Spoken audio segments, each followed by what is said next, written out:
Alright everyone, welcome to Arsenal Fan TV, and in this video I'm going to be previewing our upcoming game against Queen's Park Rangers at Loftus Road this Wednesday evening, and we go into it on the back of the 2-0 victory against Everton, and we couldn't really be playing this game at a better time. In truth, when I was talking about that game against Everton, when I was previewing that a couple of days ago, I honestly did forget about this game because I kept thinking that we only had the Everton game to really build some momentum before going into that game at Old Trafford. And I think this midweek game before going into the fixture at Manchester United on Monday evening, it comes at a perfect time, because if we can get two convincing and comfortable wins under our belt before heading to Old Trafford, it's going to do us a whole load of confidence. And that defeat against Monaco, however bad it is starting to be eradicated from our minds, and we're allowed to focus on what actually really is important to us at this moment in time.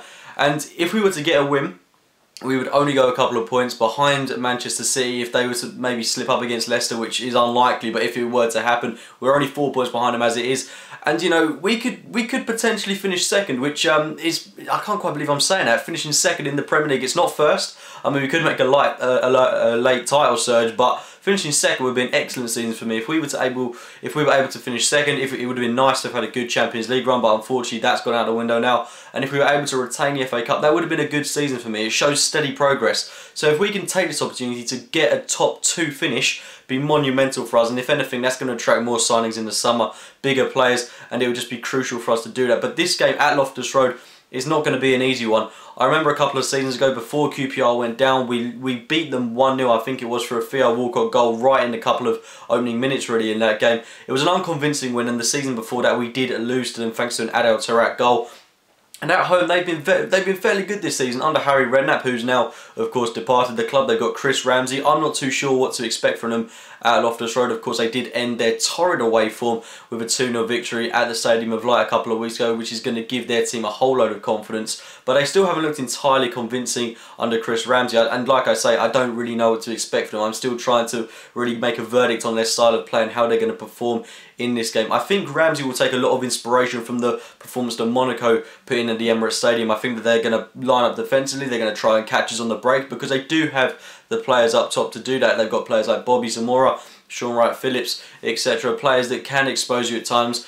No matter what you think of these players, at times Bobby Zamora especially, like this, are dangerous and they can cause you problems. Of course, Charlie Austin, the main man up top for them, very dangerous. And they've got a fairly good attacking force. Their midfield isn't the best at the moment. I think they've got Sandro coming back into this game. I think they're still missing players like Isla. I think they're missing Richard Dunn for this game, so we can expose them defensively, but the midfield is where I think we need to be taking control of this game.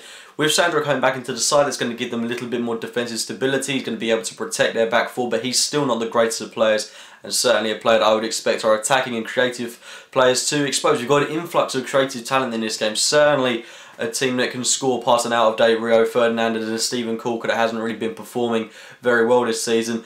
A lot of rotation that I'd expect in the Arsenal team, and although we did rotate quite significantly against Everton at the weekend, I think it's key that we rest our stature players for the game against Manchester United. So I would like to see Alexis Sanchez rested for this game. Possibly I'd like to see Olivier Giroud rested for this game.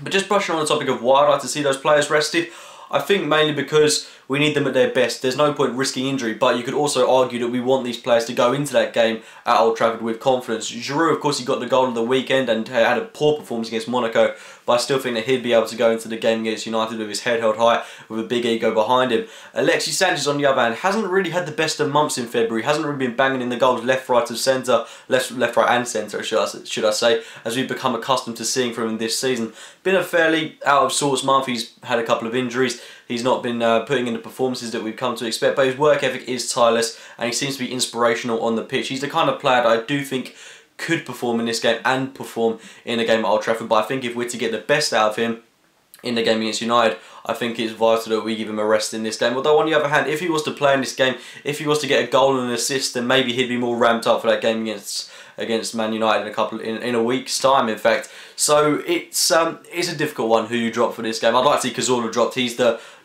rested. Got to emphasise that. He's a player that just he looks incredibly tired. I know how key he is. He's been I think in my opinion our best player, bar Mesut Ozil, etc. Of 2015. I think it's crucial that he's rested for that game against United. I want to see the best out of him in this game. If he's got a week or so to rest for that game, we'll be seeing him at his best. And I think it's key that we rotate the squad significantly in this game at QPR. So the team that I would like to see in full is Ospina in goal, Callum Chambers at right back, Koscielny, Gabriel, Monreal, Coquelin, Walcott, Rosicky, Ozil, Oxlade-Chamberlain and Danny Welbeck playing in that striker's role. You may be asking, why haven't I dropped Mesut Ozil if I'm going to drop the likes of Santi Cazorla and Alexis Sanchez for this game? The reason for that being is I don't think he's a player that's going to get too tired out in this game. I see Ozil as a player that could play a lot of fixtures in a congested period and still perform at the highest level. He's very, very, very subtle in his approach, and it's good to see that in our past 2 or so fixtures he's been one of the players that has been running around the pitch the most, which is great to see. I don't want him to get tired, but I think he's looking a lot fitter, a lot healthier. I think if anything we need to keep him in the squad, keep his confidence up. He had a great game at Everton, although he may not have appeared on the pitch. He got 2 fantastic assists, and I think it's crucial that he plays in this game. And I think with him and Rosicky playing in a 4-1-4-1 pivot, I think that'll be very exciting going forward, and Rosicky can provide that box-to-box midfield role, as well as that Chamberlain and Walcott on the flanks. I think that kind of picks itself in this game. Sanchez evidently needs a rest. Walcott hasn't really been playing for us recently, and I think he's one of our key players, and I think it's crucial that he gets in the team and builds his confidence. We can't forget that since he's come back into the side, although chances have been limited for him, he's been scoring goals and creating assists, so he's a big player for us, and I'd like to see him feature in this game for sure. And Danny Welbeck was brought to Arsenal to play in that striking role, and I want to see him given a chance there in this game. Chamberlain as well had a very influential game against Everton, and rightly he deserves a chance in this fixture. Monreal, of course, coming back in for Kieran Gibbs, rightly so.